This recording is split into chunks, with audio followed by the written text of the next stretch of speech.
शुरू होने जा रहा है देश का सबसे बड़ा मुकदमा, आपकी अदालत, रजत शर्मा के साथ। नमस्कार, आपकी अदालत में आपका स्वागत है। आपकी अदालत में आज पेश करेंगे एक ऐसी शख्सियत को जिनके परिवार का इतिहास है देश की आज़ादी की लड़ाई में लड़ने का, समाज सेवा करने का। एक ऐसी शख्सियत जो कंट्रोवर्सी से दूर रहते हैं, लेकिन जब वो बोलते हैं तो बात काफी चुभती है। प्लीज वेलकम मौलाना महमूद मदनी।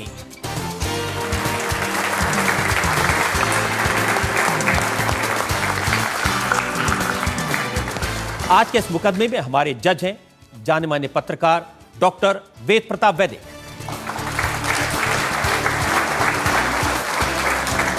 इससे पहले कि आपकी अदालत में हम इल्जामात सवालात का सिलसिला शुरू करें, आज के जज डॉक्टर वेद प्रताप वैदिक की इजाजत चाहेंगे आज की कार्रवाई शुरू करने के लिए। शुरू किया जाए। और इससे पहले कि मैं इल्जाम लगाऊं मौलाना मदनी पर, एक नजर डालेंगे इनके बैकग्राउंड पर।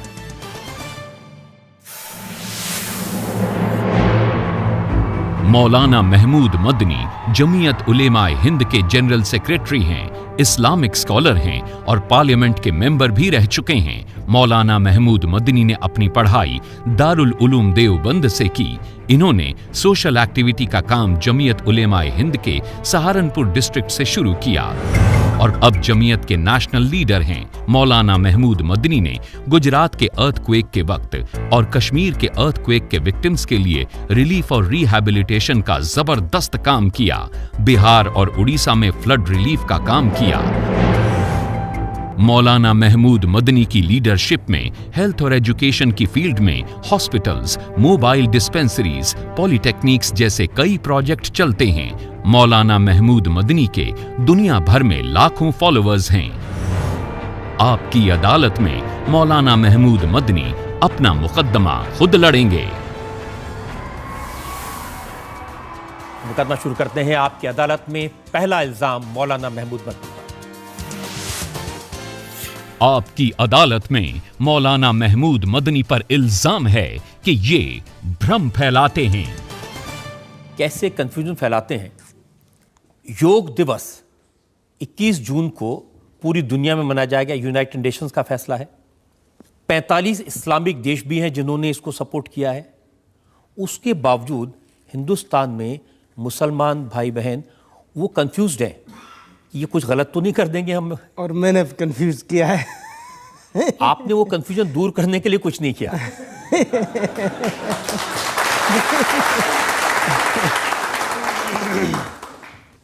ये इल्ज़ाम तो सही है आपका। बात ऐसी है कि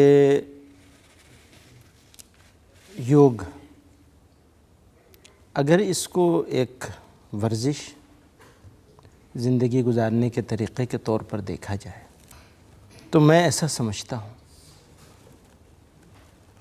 कि ये एक कामयाब चीज़ है, इससे सबको फ़ायदा होना चाहिए। लेकिन हुआ क्या है?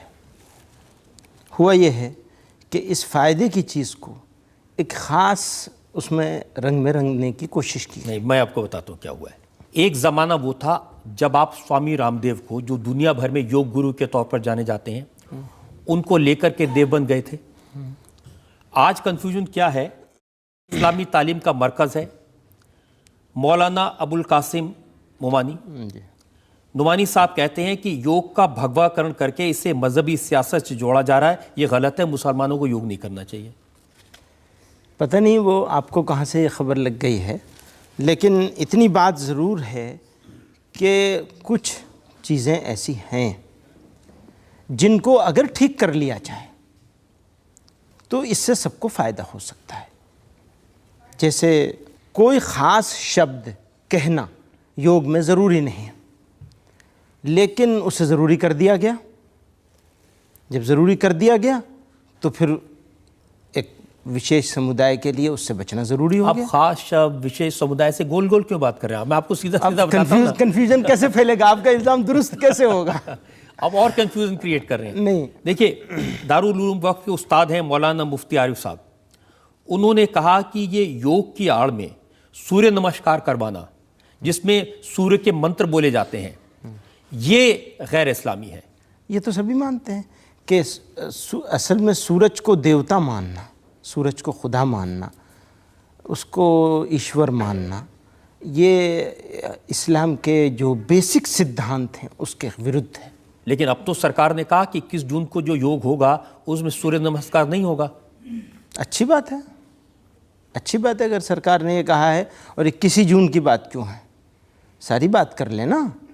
21 जून के साथ क्यों उसको विशेष कर परमानेंटली सूर्य नमस्कार को निकाल दिया जाए? ना, ऐसा है जो गवर्नमेंट ऑर्गेनाइज्ड होगा, जो पब्लिक प्लेसेस पर होगा, स्कूल्स में होगा, उसमें ये नहीं रखा जाएगा। आदमी की मर्जी है, कर सकता है, मैं भी कर सकता हूँ, आप भी कर सकते हैं, कोई भी कर सकता है। देखिए कंफ्यूजन क्यों फैलता है। असदुद्दीन ओवैसी साहब हैं, बहुत तीखा बोलते हैं। उन्होंने कहा कि योग के माध्यम से नरेंद्र मोदी पूरे मुल्क का भगवाकरण करना चाहते हैं। तो अब उनकी बात के लिए आप मुझे क्यों यहाँ खड़ा कर रहे हैं, यहाँ पे बिठा के? करेगा कोई, भरेगा कोई। और कन्फ्यूजन फैला हुआ है और लोग उसका फ़ायदा उठाने की कोशिश कर रहे हैं। मेरा कहना यह है, अच्छी शुरुआत है, इसको और दो टूक अंदाज में ऐसी चीज़ें जो आपत्तिजनक हैं, सबके लिए आपत्तिजनक नहीं हो सकती, लेकिन कुछ ऐसी चीज़ें हैं उनको मॉडिफाई कर लिया जाए। तो ये 2 चीज़ें मॉडिफाई हुई हैं, ये मेरे पास में डिटेल है। विदेश मंत्री सुषमा स्वराज ने जब मीडिया से बात की तो उन्होंने कहा कि सूर्य नमस्कार को शामिल नहीं किया गया इस कार्यक्रम में। दूसरा, श्रीपद नायक जो मंत्री हैं, इसके इंचार्ज हैं, उन्होंने कहा कि अगर मुसलमान भाई बहन श्लोक पढ़ने के बजाय अल्लाह का नाम लेना चाहें तो वो ले सकते हैं, कोई कंपल्शन नहीं है।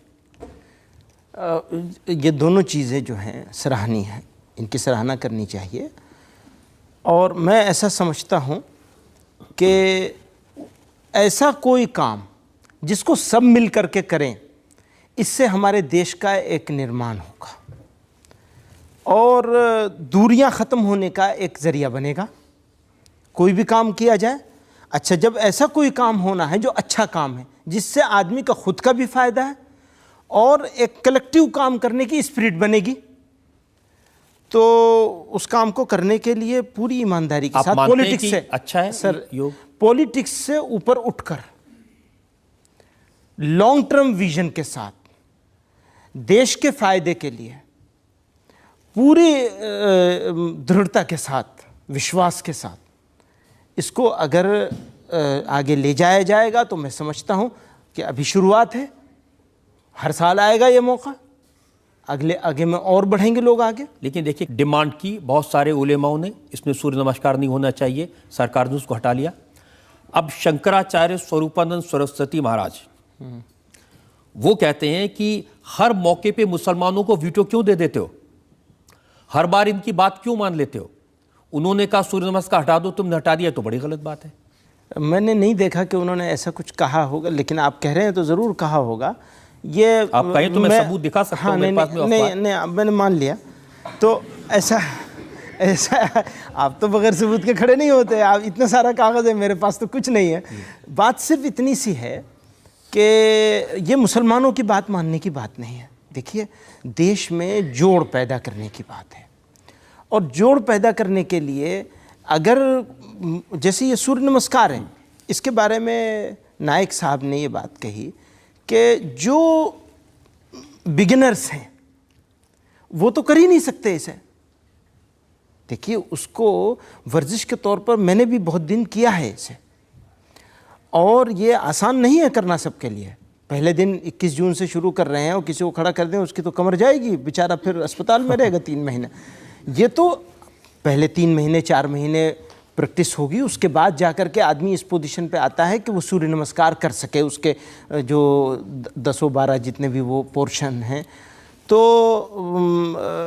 उन्होंने ये बात साफ कही है कि इसको इसलिए हटाया गया है कि लोग पहले दिन नहीं कर सकते। लेकिन आपके जैसे लोगों को दिक्कत नहीं होनी चाहिए जो 5 बार नमाज पढ़ते हैं दिन में। हाँ, दिक्कत नहीं होनी चाहिए, लेकिन उसमें परेशानी क्या है? उसमें परेशानी सिर्फ एक है, करने की दिक्कत नहीं है, परेशानी सिर्फ एक है कि उसमें जो श्लोक पढ़े जाते हैं और जिस तरह से सूरज की तरफ रुख करके उसको, सूरज को देवता माना जाता है, तो ये मान्यताओं का सवाल है, अपने एतक़ाद और अक़ीदे का सवाल है।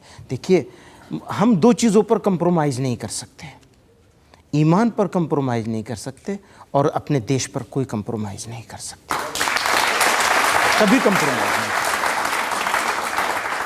अब ये दोनों चीज़ों के लिए हमें लड़ना है। लोग एक चीज़ के लिए लड़ते हैं, हम दो चीज़ों के लिए लड़ रहे हैं।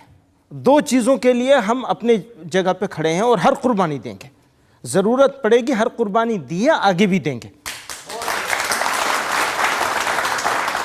इसको अदरवाइज़ नहीं लिया जाए। और ये कि साहब मुसलमानों की मुँह भराई हो रही है, इससे बिल्कुल नहीं जोड़ा जाना चाहिए।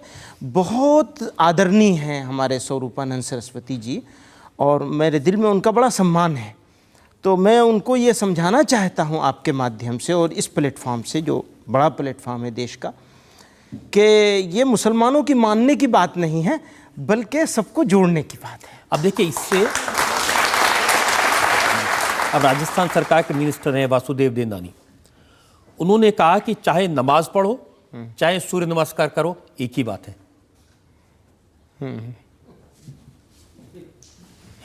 तो उनको बधाई देनी चाहिए। अब ऐसा कंफ्यूजन क्रिएट कर रहे हैं तो क्या कहा जाए उसको। और एक और मंत्री है उत्तर प्रदेश सरकार के, आजम खान साहब, वो कहते हैं कि पहले पेट में खाना तो डालो, कसरत की बात बाद में करना। देखिए, कसरत करने से कम खाकर भी जीवित रहने की शक्ति मिलती है।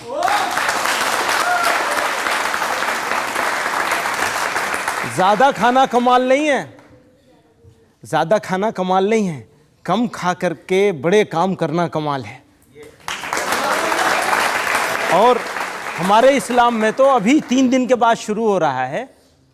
इस्लाम में 30 दिन तक रोज़ाना भूखे रहना पड़ता है और कंपलसरी है, सबको रहना पड़ेगा भूखा, ताकि तुम्हें मालूम हो कि भूख क्या चीज़ होती है। और भूखे रहने वाले की जो स्पिरिचुअलिटी, आत्मा शक्ति जो एक नई मिलती है, एक नया उसका निर्माण होता है, साल भर की बुराइयों के बाद नेकियों की तरफ लाया जाता है भूखा रख कर। तो पेट भरने का सवाल नहीं है, पेट भरने का सवाल नहीं है, दिमाग से गंदगी के दूर करने का सवाल है। योगी आदित्यनाथ,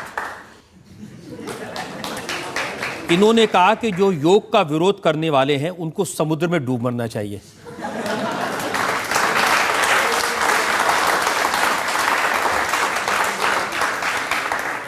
ढूंढना पड़ेगा कि गोरखपुर में कौन सा समुंदर है। और उनको जवाब देने के लिए आजम खान साहब ने कहा कि योगी आदित्यनाथ अगर रेगुलरली नमाज पढ़ें तो उनकी सेहत और दिमाग दोनों ठीक रहेगा। क्या कहा जाए अब, ठीक है।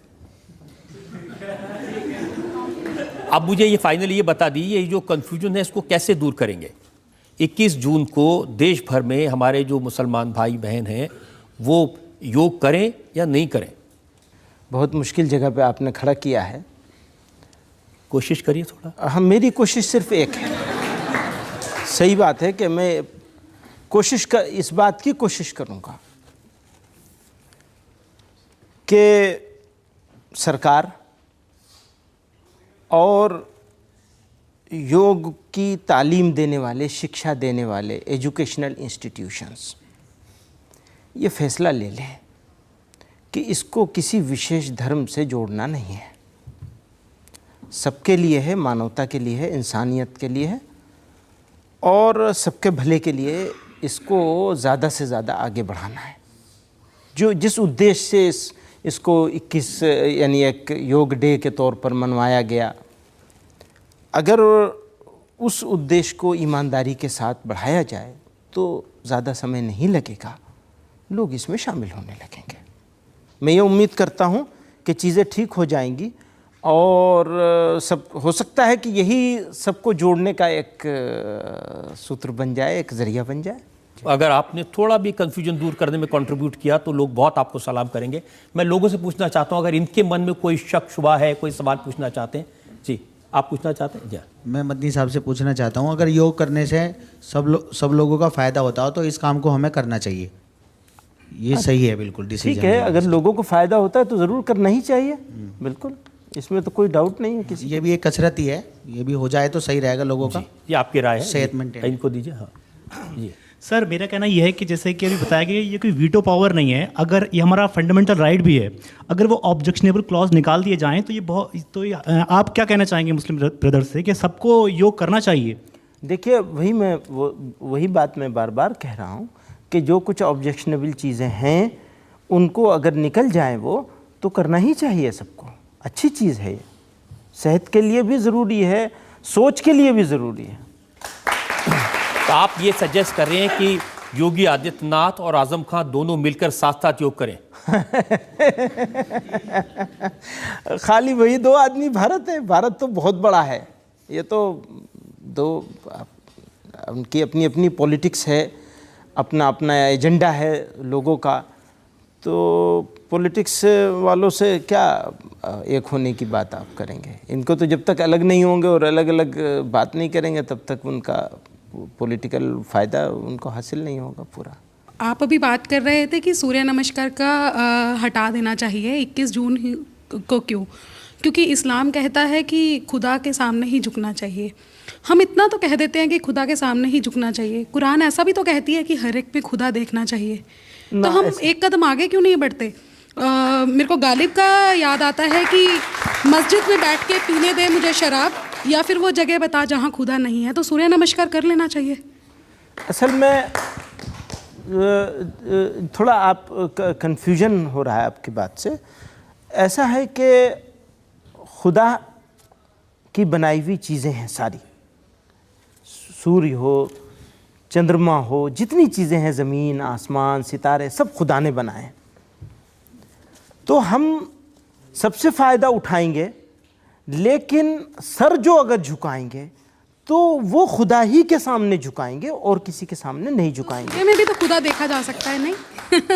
जी, सूर्य में भी तो खुदा ही है, और अगर उससे फायदा होता है, वर्जिश से फायदा होता है, तो फिर हर चीज़ के सामने सर झुका सकेंगे तो उस खुदा की खुदाई को चैलेंज हो जाएगा। ऐसा हमारा। लेकिन सूर्य नमस्कार एक्सरसाइजेस बेनिफिट्स, फिजिकल बेनिफिट्स भी तो देता है। बहुत सारे फिजिकल बेनिफिट्स। इसीलिए कहते हैं कि वो जो एक सूर्य नमस्कार करने के जो तरीक़े हैं, जो उस आसन के, वो एक ख़ास किस्म का आसन है, क्रिया है, उसके करने के जो तरीक़े हैं उसे किया जाए। उसमें से वो अश्लोक हटा दिए जाए, उसको सूरज की तरफ रुख करके करने का तरीक़ा बदल दिया जाए, उसको कंपलसरी ना किया जाए। वैसे भी हर आदमी उसको कर नहीं सकता, उसको हर आदमी कर नहीं सकता आसानी से।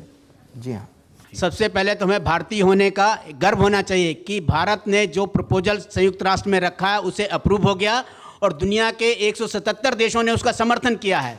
रह गया है विरोध करने की बात। योग जो लाया जा रहा है, जो करने का सरकार ने किया है, उसमें किसी का कंपल्सन तो नहीं है, किसी को ये नहीं, बंदिशें नहीं है कि हमें करना नहीं करना, किसको करना नहीं करना है, या उसके साथ कोई बंदिश लगाई हो। तो इसमें विरोध के कहाँ से सवाल आ गया? विरोध क्यों किया जा रहा है? हमारा ये कहने का मतलब, हम आपके थ्रू अपने देश के सारे मुस्लिम भाइयों से ये कहना चाहता हूँ कि इसमें जो आपको करना है करिए, जो नहीं करना मत करिए। इसमें विरोध करने की बात कहाँ से आई है? विरोध करना नहीं चाहिए हमारे ख्याल से। ठीक है आपकी बात, विरोध करने की ज़रूरत नहीं है, लेकिन क्योंकि इसमें हम ये चाहते हैं कि सब करें, अच्छी चीज़ है, सबको करें, तो फिर उसको ऐसा कंपोजिशन उसका कर दिया जाए कि सब कर सकें। जैसे सुनिए, सभी लोग योगा के बारे में आज की तारीख में, सरकार भी और जितने बड़े बड़े योग गुरु हैं, सब ये बात कह रहे हैं और वो हम उसकी सराहना करते हैं। सब कह रहे हैं इसका धर्म से कोई लेना देना नहीं। ठीक है, नहीं लेना देना। जब लेना देना धर्म से नहीं है तो इसको जो कुछ लोगों ने अपनी अक्लमंदी से इसको धर्म से जोड़ा है, और शायद अच्छाई के लिए जोड़ा होगा, वो भी मैं उसको बुरा नहीं मानता, उन्होंने अच्छाई के लिए जोड़ा होगा, क्योंकि धर्म की वजह से बहुत सारे लोग जुड़ते हैं। तो फिर इसमें से वो चीज़ें जिनकी वजह से इसका धार्मिक होना लगता है, उन चीज़ों को एक साइड कर दिया जाए, जिसको करना हो वो करे। लेकिन जब हम कॉमन जगह पर सब करेंगे तो ऐसा कर दिया जाए कि सबके लिए एक्सेप्टेबल हो जाए, ताकि सबको इसका बेनिफिट हो जाए। बस इतनी बात। बिल्कुल, सबसे बेहतर है किसी धर्म के साथ ना जोड़ा जाए, बस। अच्छा, ये बताइए कि आप योग करते हैं? मैं वो सारे काम करता हूं जिससे मुझे फ़ायदा होता है और मुझे करना चाहिए। बिल्कुल करना चाहिए। चलिए, ये कन्फ्यूजन भी आपने दूर कर दिया। और लेकिन मेरे पास बड़ी लंबी फहरिस्त है। एक ब्रेक के लिए हम रुकेंगे और ब्रेक के बाद मौलाना महमूद मदनी पर इल्ज़ामात और सवालात का एक और बात यह है कि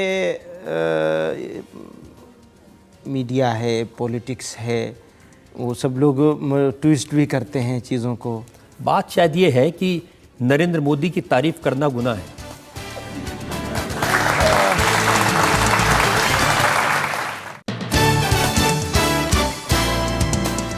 वेलकम बैक। आपकी अदालत में आज हमारे मेहमान हैं मौलाना महमूद मदनी। आपकी अदालत में अगला इल्जाम। आपकी अदालत में मौलाना महमूद मदनी पर इल्जाम है कि इनकी कथनी और करनी में अंतर है। अब मौलाना साहब, एक तरफ तो आप प्राइवेटली कहते हैं कि मुसलमानों में मायूसी है जब से नरेंद्र मोदी प्रधानमंत्री बने हैं, और दूसरी तरफ आप कहते हैं कि मोदी जी को भी कुछ और वक्त देना चाहिए। देखिए, मुसलमान सब कुछ हो सकता है, मायूस नहीं हो सकता कभी मायूस नहीं। मैं अपने बारे में कहता हूं कि मैं आशावादी आदमी हूं, लेकिन ये बात पूरे मुसलमान पर फिट होती है। मुसलमान हमेशा आशावादी होता है क्योंकि उसका भरोसा अपने पाक परवरदिगार पर है। वो किसी दुनिया की ताकत से न दबने वाला है न डरने वाला है। तो आप कह रहे हैं जब ये बातें होती हैं घर वापसी की, जब बातें होती है लव जिहाद की, इससे मायूसी नहीं होती? मायूस करने की कोशिश करते हैं लोग, लेकिन मायूसी, देखिए ये जो हमारा देश है ना हिंदुस्तान, ये बड़ा अजीब देश है। इस देश को सेकुलर जो बनाया है वो पॉलिटिकल पार्टीज़ ने नहीं बनाया है, देश के लोगों ने इसको सेकुलर बनाया है। ये देश की जनता, देश के लोग सेकुलर हैं, यही इस देश की ताकत है। और यही चीज़ जो है इस देश की जनता की सोच, आम हिंदुस्तानियों की सोच, उसने अपने अपने यहाँ अलग अलग भाषा बोलने वालों को यहाँ आकर दूसरे अंदाज से सोचने और दूसरे अंदाज से काम करने पर मजबूर किया है। अगर ये सही है तो फिर आप डरते क्यों हैं? आपने गुजरात में एक बार कहा कि गुजरात में मुसलमान बेहतर हालत में रहते हैं, और फिर इतनी मार पड़ी कि आप फिर चुप हो गए। आपने खूब ना, ऐसा मार पड़ने की बात नहीं है, और ना ही मैंने ये कहा कि गुजरात में बेहतर। मैंने कंपेयर किया था बंगाल और गुजरात को, यूपी और बंगाल को। आप अकेले नहीं हैं, मौलाना बस्तानवी ने भी यही कहा था। उन्होंने मुसलमानों की तरक्की का जिक्र किया था गुजरात में, वो कहाँ गायब हुए आज तक पता ही नहीं चला। आपने कोई कोशिश नहीं की उनको बचाने की, मदद करने की? नहीं, बताइए, अपने आप को ही नहीं बचा पाता हूँ तो दूसरे को क्या बचाऊँगा। बात यह है कि मीडिया है, पॉलिटिक्स है, वो सब लोग ट्विस्ट भी करते हैं चीज़ों को। बात शायद ये है कि नरेंद्र मोदी की तारीफ करना गुनाह है।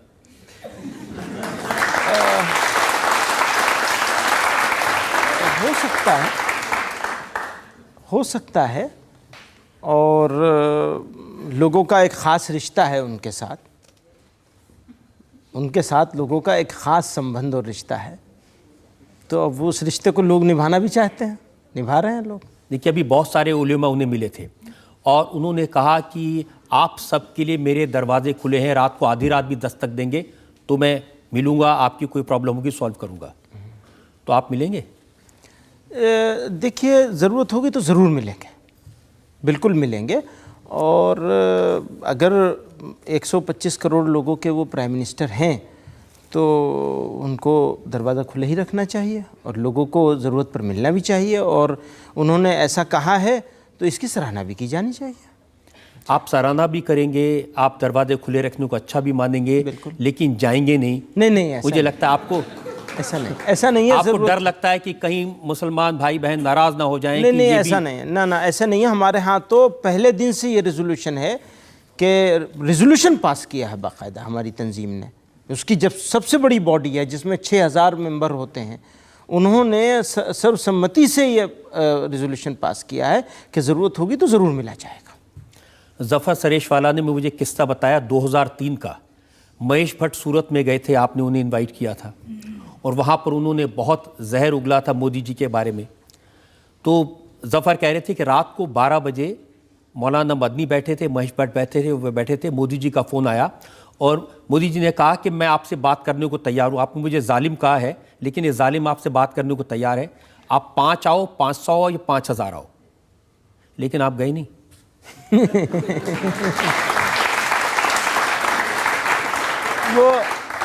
वो मुझे नहीं कहा, भट्ट साहब को कहा। भट्ट साहब ने, वो जहर नहीं उगला था। भट्ट साहब ने एक बात कही थी कि हदीस है, उनसुर अखा का ज़ालिमन व मज़लूमा, भाई की मदद करो चाहे वो ज़ालिम हो या मज़लूम हो। तो प्रॉफिट मोहम्मद सल्लल्लाहु अलैहि वसल्लम के साथियों ने पूछा कि ज़ालिम की कैसे मदद करेंगे? कहा उसको जुल्म से रोकने की कोशिश करो। तो मैं नरेंद्र मोदी को जुल्म से रोकने की कोशिश कर रहा हूँ। तो उसी के जवाब में उनके पास किसी वक्त फ़ोन आया था, तो उनको जाना चाहिए था, कोशिश करनी चाहिए थी बिल्कुल। तो मेरे पास ऐसा कोई इनविटेशन नहीं आया। अब अगर इनविटेशन आएगा तो आप नहीं, बगैर इनविटेशन के हमें काम होगा, ज़रूरत समझेंगे तो हम वैसे ही जाएंगे उनके पास, खुद से टाइम मांग के जाएंगे, कोई मुश्किल नहीं। प्राइम मिनिस्टर है आफ्टर ऑल, बिल्कुल। उन्होंने जो पहला इंटरव्यू दिया था प्रधानमंत्री बनने के बाद में CNN पर, उसमें उन्होंने कहा था कि जो भारत के मुसलमान हैं ये भारत के लिए जिएंगे और भारत के लिए मरेंगे। मुबारकबाद। उन्होंने ये भी कहा था कि अल कायदा को कोई गलतफहमी नहीं रहनी चाहिए कि वो भारत के मुसलमानों का इस्तेमाल कर लेंगे। यानी अच्छी बातें भी कह रहे हैं वो, और अच्छी बात कहने जो बात अच्छी कही जाए, अच्छी करी जाए, उसकी सराहना की जानी चाहिए। ये सच्चाई है, भारत का मुसलमान भारत के लिए जिया है, भारत के लिए जिएगा और भारत ही के लिए मरेगा, ये सच्चाई है। मुझे याद है आपने ये बात परवेज़ मुशर्रफ साहब को भी कही थी। कही थी मैंने। परवेज़ मुशर्रफ साहब ने बहुत सारी करी थी। अभी आजकल भी उन्होंने एक नया पटाखों का छेड़ा हुआ है। वो बहुत नाराज़ हैं इस बात से कि भारत ने म्यांमार में जाकर के उग्रवादियों को क्यों मारा और क्यों वापस लौटाए। अब उनको डर लग रहा है कहीं ये फौज उधर ना आ जाए। तो देखिए, मैं एक बात जानता हूँ, हमारा देश पाकिस्तान का दुश्मन नहीं है, और strong, stable and peaceful Pakistan जितना पाकिस्तानियों के लिए ज़रूरी है, उससे ज़्यादा हमारे लिए ज़रूरी है। पाकिस्तान की प्रॉब्लम यह है कि वो ख़ुद अपनी उलझन में मुब्तला है। 1971 के ज़ख्म को अभी तक भूले नहीं। अरे भाई भूलो, आगे बढ़ो। अगर तुम वहाँ की बात करोगे तो तुम्हारी फ़ौजों ने वहाँ जो जुल्म किया है, लाखों औरतों के साथ रेप किया है, कितने कत्ल किए हैं, उसका तो जिक्र नहीं, जिसके नतीजे में 90,000 फ़ौजियों को हथियार डालने पड़े थे। शेमफुल बात थी, और वो जुल्म की वजह से हथियार डालने पड़े थे। अब आप अपनी उसमें मुब्तला हैं और खुद अपने आप को नुकसान पहुंचा रहे हैं। वो तो धमकी दे रहे हैं, वो कह रहे हैं कि हमारे पास न्यूक्लियर बम है और न्यूक्लियर बम हमने शबे बारात के लिए नहीं रखा है। उन्हें अपनी तरक्की की बात करनी चाहिए, अपने आप को संभालने की बात करनी चाहिए, अपने देश को संभालने की बात करनी चाहिए, और उसमें भारत वालों का, इस देश के लोगों का योगदान लेना चाहिए उन्हें। और मैं समझता हूँ कि हमारे लिए पाकिस्तान को सपोर्ट करना, उसकी मदद करना और उससे दोस्ती करना हमारे और इस पूरे रीजन के फेवर में है, लेकिन वो लेने के लिए तो तैयार हो। देखिए, उनका कहना है कि बांग्लादेश में जब प्रधानमंत्री नरेंद्र मोदी बोले, उन्होंने बांग्लादेश की वॉर का जिक्र किया, उन्होंने 90,000 पाकिस्तानी फौजियों के सरेंडर का जिक्र किया। इससे पाकिस्तान की बहुत बेइज्जती हो गई। वो बेइज्जती उस वक्त नहीं हुई थी, आज बेइज्जती हो रही। अजीब बात है।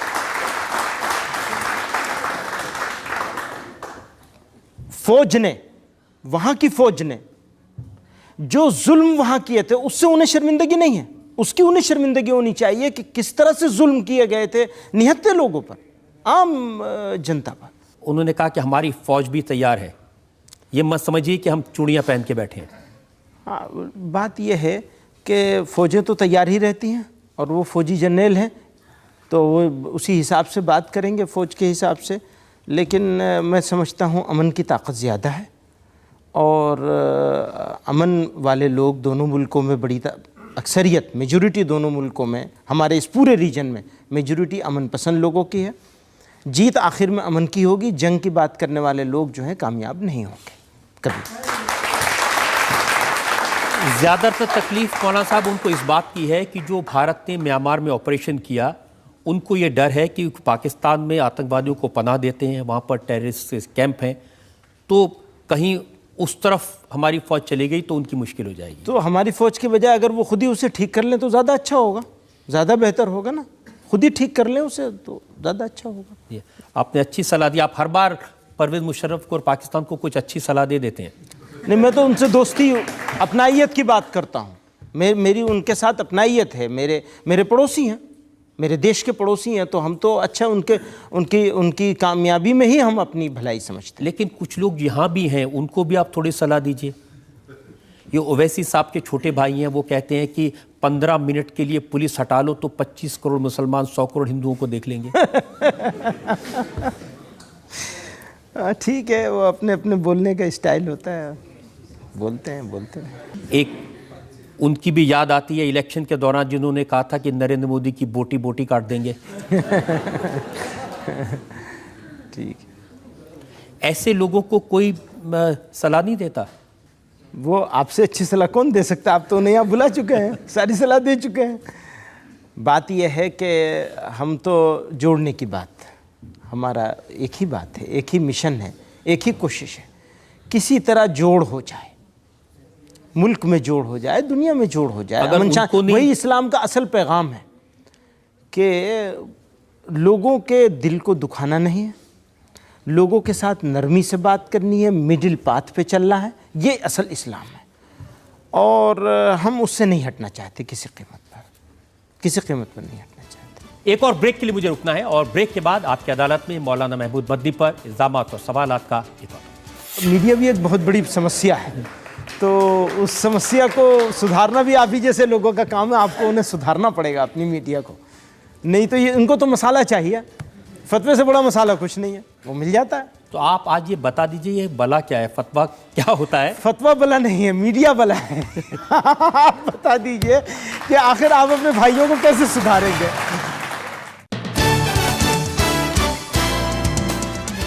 Welcome back. आपकी अदालत में आज हम मुकदमा चला रहे हैं मौलाना महमूद मदनी पर, सवाल पूछ रहे हैं, इल्ज़ाम लगा रहे हैं। आपकी अदालत में अगला इल्ज़ाम। आपकी अदालत में मौलाना महमूद मदनी पर इल्जाम है कि ये फतवों से डराते हैं। अब देखिए, ये मैंने अखबार में पढ़ा कि मौलाना मदनी ने माइनॉरिटीज़ पर हमलों के खिलाफ फतवा जारी करने की मांग की है। मोदी सरकार से देश में धार्मिक स्वतंत्रता को लेकर दारुल उलूम देवबंद विचार करेगा और पूर्व सांसद महमूद मदनी ने राइट विंग हिंदू संगठनों से इस्लाम को बचाने के लिए फतवा जारी करने की अपील की है। इस्लाम इतनी कमज़ोर चीज़ है कि उसके बचाने के लिए फतवे की ज़रूरत पड़ जाए। मैं ये कहा करता हूँ कि न इस्लाम इतनी कमज़ोर चीज़ है और ना ही मुसलमान ऐसे कमज़ोर हैं। कोई चीज़ कमज़ोर नहीं है। ये जो ख़बर लगी है वो कोरेस्पोंडेंट जो थे साहब, हमारे दोस्त, उनकी मिसअंडरस्टैंडिंग थी। बात कुछ और हो रही थी, फतवा किसी और चीज़ के लिए था। उन्होंने उसको फतवे से जोड़ दिया और ख़बर लगा दी। तो ये सच्चाई नहीं है। मैंने ऐसा कोई फतवा लेने की कभी कोशिश नहीं की, इसकी ज़रूरत भी नहीं है इस देश में। और अगर ज़रूरत समझेंगे तो फिर डंके की चोट पे कहेंगे। तो कैसा फतवा लेने की कोशिश की आपने? वो बिल्कुल डिफरेंट चीज़ थी। वो ये था इबादत गाहों से मुताल्लिक़, धार्मिक स्थल जो हैं। अभी चंद रोज़ पहले किसी ने कहा कि गैर कानूनी इबादत गाहें बनी हुई हैं, उनको तोड़ने की मुसलमान हिम्मत करें तो फिर सारी हटाई जाएंगी। शिवसेना की तरफ से ऐसा कुछ कहा गया। मैंने कहा मोस्ट वेलकम, मैं वेलकम करना चाहता हूँ इसे। जितनी भी इलीगल इबादत गाहें हैं, किसी भी धर्म की हों, किसी भी मज़हब की, धार्मिक स्थल, उन्हें सबको तोड़ना चाहिए, हटाना चाहिए। और हम अपना योगदान देने के लिए तैयार हैं इसमें, आगे बढ़ के। कोई भी गैर कानूनी चीज़ धर्म के नाम पर नहीं रहनी चाहिए, हटा देना चाहिए। यह हमारे ख़ुद इस्लाम के लिए ज़रूरी है। अभी राजस्थान में किया है, मेट्रो लाइन बनाने के लिए हनुमान जी का मंदिर सड़क के बीचों बीच था, तो हनुमान जी को नोटिस दे दिया। ठीक है, देख ली होगी नोटिस देने वाले ने, और वो मंदिर हटा और मेट्रो बनी वहां पर। लेकिन फतवों के बारे में हमारे जो माइनॉरिटीज अफेयर्स मिनिस्टर हैं मुख्तार अब्बास नकवी साहब कहते हैं कि आजकल फतवे ठेलों पर सब्जी के तरह बिकने लगे हैं। देखिए, उनकी भाषा जो है वो किसी एक महज़्ज़ब इंसान की भाषा नहीं है। बग़ैर सोचे समझे बोलते हैं। पहले भी एक दो बातें बग़ैर सोचे समझे बोले हैं वो, तो अब मैं उनको क्या कहूँ, शोभा नहीं देता, उनको कुछ कहना भी शोभा नहीं देता मुझे। लेकिन ये तो होता है ना कि कोई भी आदमी किसी भी चीज़ को लेकर के एक फतवा इशू कर देता है। नहीं, पोलियो ड्रॉप्स के खिलाफ एक नहीं, पोलियो के खिलाफ कभी कोई फतवा नहीं इशू हुआ, और दारुल उलूम देवबंद ने अपील करी है पोलियो की दवा के लिए। फतवे के बारे में पहले तो ये समझना होगा फतवा होती क्या चीज़ है। फतवा कोई इशू नहीं करता, हम भी इशू नहीं कर सकते फतवा, हमें पावर नहीं, अथॉरिटी नहीं है। एक अथॉरिटी होती है, उसके पास कोई सवाल जाता है, जब सवाल जाता है तो वो उसका जवाब देते हैं, बस इतनी सी बात है। आपसे एक सवाल किया गया, एक एडवाइस मांगी गई, मांगने वाले के और उसके बीच में ऐसे रिपोर्ट्स आती हैं कि सलमान खान ने गणेश पूजा कर ली तो उनके खिलाफ फतवा जारी कर दिया। देखिए, मीडिया, एक तो मीडिया की एक बड़ी प्रॉब्लम है, सब लोग आप जैसे नहीं होते हैं, तो मीडिया भी एक बहुत बड़ी समस्या है। तो उस समस्या को सुधारना भी आप ही जैसे लोगों का काम है, आपको उन्हें सुधारना पड़ेगा अपनी मीडिया को, नहीं तो ये इनको तो मसाला चाहिए, बस हम मसाला मिल जाए उसको इधर से उधर घुमा दो। और फतवे से बड़ा मसाला कुछ है नहीं, फतवे से बड़ा मसाला कुछ नहीं है, वो मिल जाता है। तो आप आज ये बता दीजिए, ये बला क्या है, फतवा क्या होता है? फतवा बला नहीं है, फतवा बला नहीं है, मीडिया बला है। आप बता दीजिए कि आखिर आप अपने भाइयों को कैसे सुधारेंगे। अच्छा, तो ये जो बला है इसको बता दीजिए कि फतवा क्या होता है, कैसे इशू होता है, क्या प्रोसीजर है, क्या तरीका है, किसे हम फतवा माने, किसे न माने। एक तो पर्टिकुलर जिनके पास एक एजुकेशन होती है वही फतवा दे सकते हैं, फिर वो फतवे की प्रैक्टिस करते हो तब फतवा दे सकते हैं। जैसे मैं हूँ, मौलवी हूँ, लेकिन फतवा नहीं दे सकता, उसके लिए मुफ्ती होना ज़रूरी है।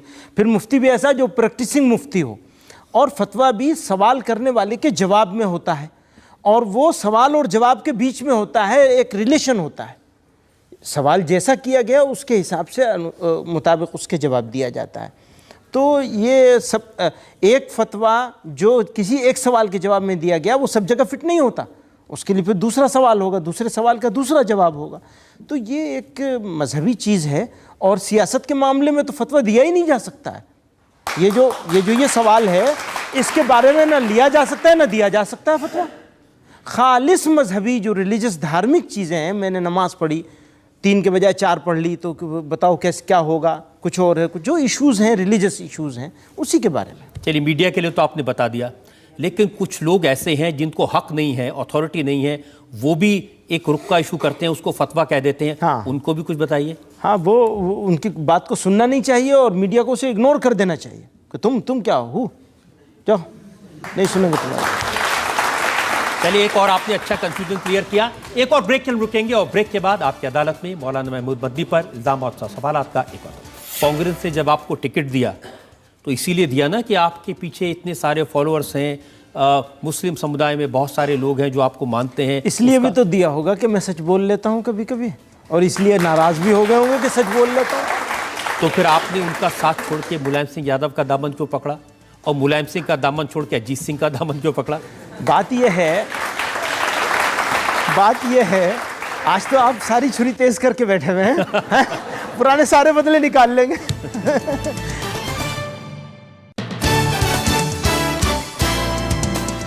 Welcome back. आपकी अदालत में आज हमारे मेहमान हैं मौलाना महमूद मदनी। आपकी अदालत में अगला इल्जाम। आपकी अदालत में मौलाना महमूद मदनी पर इल्जाम है कि ये मजहब के नाम पर सियासत करते हैं।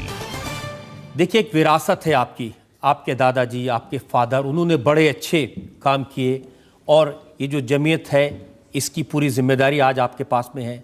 आप भी बहुत अच्छे काम करते हैं हेल्थ के लिए, महिलाओं के लिए, लेकिन कभी कभी लगता है इस सारी चीज़ का इस्तेमाल आप करते हैं सियासत के लिए, पार्लियामेंट में पहुंचने के लिए। ये तो बड़ा गंभीर इल्ज़ाम है, मैं नहीं समझता कि मैंने इसका कोई इस्तेमाल किया है, लेकिन अगर मुझे अन्याय का विरोध करने के लिए कोई प्लेटफॉर्म मिलता है, जैसे ये प्लेटफॉर्म मिला है, आपके पास यहाँ आया हूँ और अपनी बात कहने का मुझे मौका मिला है, आपकी बात सुनने का, इल्ज़ामात सुनने का मौका मिला है, तो मेरे लिए गोल्डन अपॉर्चुनिटी है। बहुत सारे लोग ऐसा सोचते हैं, आपने उसको आवाज़ दे दी कि हमने सियासत के लिए धर्म का प्रयोग किया है, मज़हब का इस्तेमाल किया है, लेकिन धर्म जो है, मज़हब जो है, ये इस्तेमाल करने वाली चीज़ नहीं है। देखिए, आपने इस्तेमाल किया हो न किया हो, कांग्रेस ने जब आपको टिकट दिया तो इसीलिए दिया ना कि आपके पीछे इतने सारे फॉलोअर्स हैं, मुस्लिम समुदाय में बहुत सारे लोग हैं जो आपको मानते हैं। इसलिए भी तो दिया होगा कि मैं सच बोल लेता हूँ कभी कभी, और इसलिए नाराज़ भी हो गए होंगे कि सच बोल लेता हूँ। तो फिर आपने उनका साथ छोड़ के मुलायम सिंह यादव का दामन क्यों पकड़ा, और मुलायम सिंह का दामन छोड़ के अजीत सिंह का दामन क्यों पकड़ा? बात यह है, आज तो आप सारी छुरी तेज करके बैठे हुए हैं, पुराने सारे बदले निकाल लेंगे। बात यह है रजत जी कि मैंने एक बात मैं जानता हूँ अच्छी तरह से, ईमान एक ऐसी चीज़ है जिसके ऊपर कोई कंप्रोमाइज़ और सौदा नहीं किया जा सकता। वो तो सब कुछ कर ले, हम कुछ नहीं कर सकते। जो हमारी बात नहीं मानेगा हम उसको कटघरे में खड़ा करेंगे। राजस्थान में क्या हुआ था, हमने राजस्थान में कहा हमें डराओ मत, हम पानी का बताशा नहीं है कि पानी पड़ेगा और पिघल जाएंगे, कोई आए और कोई जाए, कोई फ़र्क नहीं पड़ने वाला है। इन्होंने कहा इन्हें मोदी प्रेम हो गया है। अरे भाई, हो गया होगा मोदी प्रेम, लेकिन जो बात सही है वो कही जाएगी। अगर आप इंसाफ नहीं करेंगे, अगर आप न्याय नहीं देंगे, अगर लोगों के साथ अपनी जिम्मेदारी को अदा नहीं करेंगे, तो फिर आपके साथ रहने का क्या मतलब है, क्या माना है? लेकिन वक्त वक्त पर आपका प्रेम बदलता है ना। देखिए, आपने कहा सोनिया गांधी मुझे बहुत पसंद है, वो देश के बारे में जितना सोचती है मुझे अच्छा लगता है। काहे के बारे में? देश के बारे में। हाँ। उसके बाद फिर आपने कहा कि ईमानदारी और गंभीरता के लिहाज से मैं मनमोहन सिंह से प्रभावित हूँ। पूरा मुल्क प्रभावित नहीं हुआ, आप ही अकेले प्रभावित हुए। आज भी एक बात समझ लीजिए, आज भी वो इस देश के फॉर्मर प्राइम मिनिस्टर हैं, और आज भी जितने सिंसियर लोग हैं इस देश के, वो इस बात को मानते हैं कि देश के लिए उन्होंने जो किया है इस 10 साल में, बहुत कम लोग इतने कम समय में इतना सारा काम कर सकेंगे। लोगों के प्रभावित होने न होने की तो अलग बात है, आज भी कहता हूँ। अगर वो इतने अच्छे हैं तो फिर आपने कहा कि निजी तौर पर मैं मुलायम सिंह को सबसे बेहतर नेता मानता हूँ। नहीं, ऐसा मैंने कभी नहीं कहा, ऐसा कभी नहीं कहा। ये बीबीसी पर आप एक इंटरव्यू था जिसमें आपने कहा कि मैं निजी तौर पर मुलायम सिंह को मैं बहुत अच्छा नेता मानता हूँ, बेहतर नेता मानता हूँ। निजी ज़ाती तौर पर ऐसा कहा होगा कि ज़ाती तौर पर एक अच्छे आदमी मानता हूँ, एक अच्छा इंसान मानता हूँ, ये कहा होगा इस तरह का। लेकिन नेता के तौर पर तो मैं आज भी इस बात को कहता हूँ कि वो विजनरी आदमी है, जिसका नाम डॉक्टर मनमोहन सिंह है, विजनरी आदमी है। तो आजकल भी आप कोई पार्टी आपको तलाश रही है या आप किसी पार्टी को तलाश रही हैं? हाँ, एक पार्टी की तलाश है मुझे, एक पार्टी की तलाश है मुझे, और वो है रजत शर्मा जी की पार्टी। आपके साथ ज्वाइन होने के लिए तैयार हूँ। मेरी तो एक ही पार्टी है, जो देश की जनता बैठी है, यही मेरी पार्टी है। बस तो फिर मेरी भी वही पार्टी, कहाँ जाएंगे उससे बाहर। तो आइए इसी जनता से पूछते हैं इसके मन में क्या सवालात हैं। जी, आप मैं महिलाओं के चांस हैं सेकेंड रो में। हमारा देश आज़ाद हो चुका है, पर मुझे लगता है कि हमारे मुस्लिम भाई बहन अभी भी आज़ाद नहीं हैं।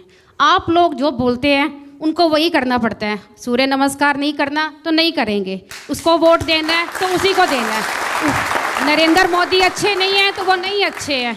आप लोग जो बोलते हैं वही वो आप सारे मुसलमान भाई बहन मानते हैं। उनको कब आज़ादी मिलेगी, कब वो अपने फैसला लेने के लिए आज़ाद होंगे? आप लोग बहुत ज़्यादा उनको दबा कर रखते हैं, ये चीज़ ठीक नहीं है। हम एक हिंदू होने के नाते या मुस्लिम होने के नाते मैं ये क्वेश्चन नहीं पूछ रही हूँ। मेरे को देखिए, मैं सब्जी लेती हूँ, मुसलमान भाई से लेती हूँ, कपड़े सिलवाती हूँ, टेलर मेरा मुस्लिम है। कोई मेरे को ऐसा नहीं लगता कि हिंदू मुस्लिम में है कोई भी होना चाहिए। ऐसा कंट्रोवर्सी जो है या ऐसा जो कुछ भी होता है ये आप लोगों से शुरू होता है और जो आम आदमी उसका भुगतान करता है, चाहे वो हिंदू हो चाहे वो मुसलमान हो। सर ये आज की डेट में हिंदू मुसलमान बहुत ज्यादा हो चुका है। एक ही सवाल आप कर लीजिए। एक चंद्रमा को आप भी पूछते हैं, आप ईद का चांद मानते हैं ना, और हम भी हिंदू जो हैं बहनें करवा चौथ का चांद देखते हैं ना। चांद तो एक ही है ना, चाहे वो हिंदुओं का भी फेस्टिवल में चलता है, मुस्लिम के भी फेस्टिवल में होता है। तो कल को ये सिख और ईसाई भी कल को ऑब्जेक्शन कर सकते हैं कि ये चांद हमारा नहीं है। फिर आप क्या करेंगे? आप क्या ईद का चांद बदल देंगे?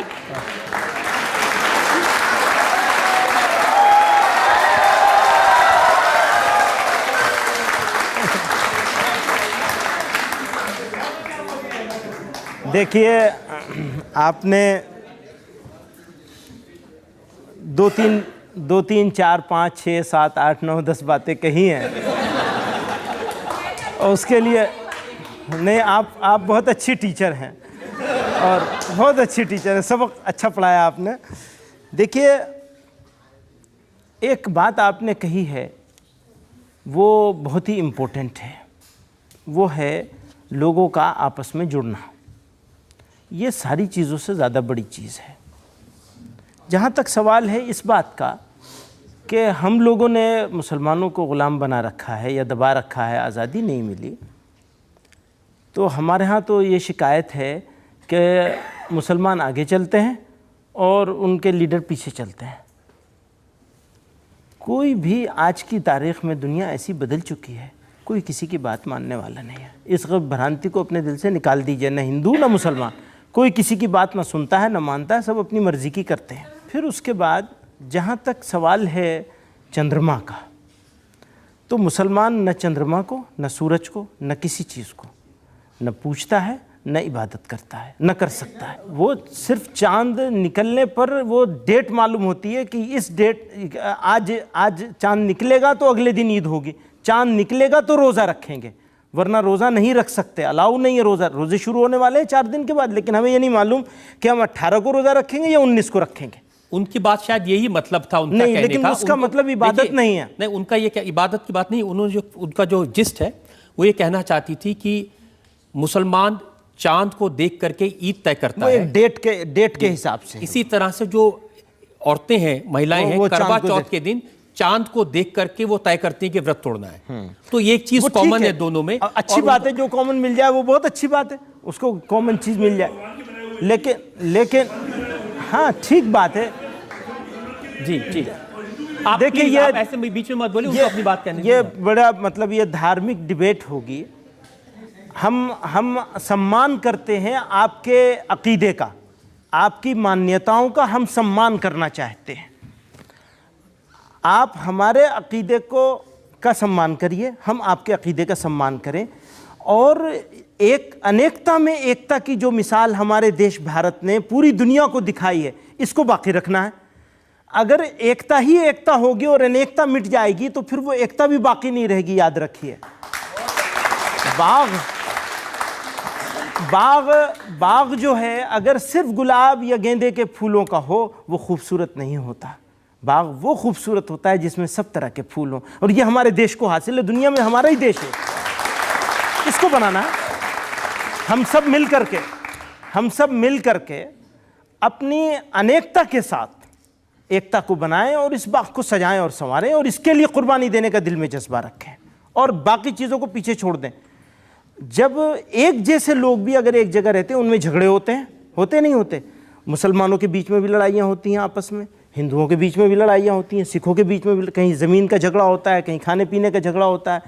तो अब वो तो झगड़ा ठीक, अगर हिंदू मुसलमान के बीच में झगड़ा हो जाए तो वो झगड़ा धर्म की वजह से हुआ है, धर्म की वजह से नहीं हुआ है, अधर्म की वजह से हुआ है, धर्म की वजह से नहीं हुआ। धर्म तो जोड़ने का काम करता है।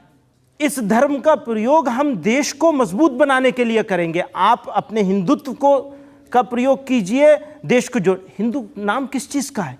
करुणा का है। हिंदू नाम है दया का, गरीब को रास्ता दिखाने का। आप मुझसे पूछे इस्लाम किस चीज का नाम है? यही तो मिलेगा, और क्या मिलेगा? ढूंढिए। तो हम अगर अपने धर्म का इस्तेमाल करें, प्रयोग करें जोड़ने के लिए, जो कि असल में आया ये इंसानियत और मानवता को जोड़ने के लिए, लोग इसका इस्तेमाल कर रहे हैं तोड़ने के लिए। ऐसे लोगों से बचना है। मुसलमानों को भी बचना है और दूसरों को भी बचना है, और बचकर हमें एक होकर अपने देश को बनाना है। सवाल मुझे लगता है इसके बाद न कोई इल्ज़ाम लगाने को बचा है और न कुछ पूछने को बचा है। मैं एक ब्रेक ले लेता हूं, हम एक ब्रेक रुकेंगे और ब्रेक के बाद सुनेंगे आपकी अदालत में आज के जज डॉक्टर वेद प्रताप वैदिक का फैसला आज के मुकदमे में।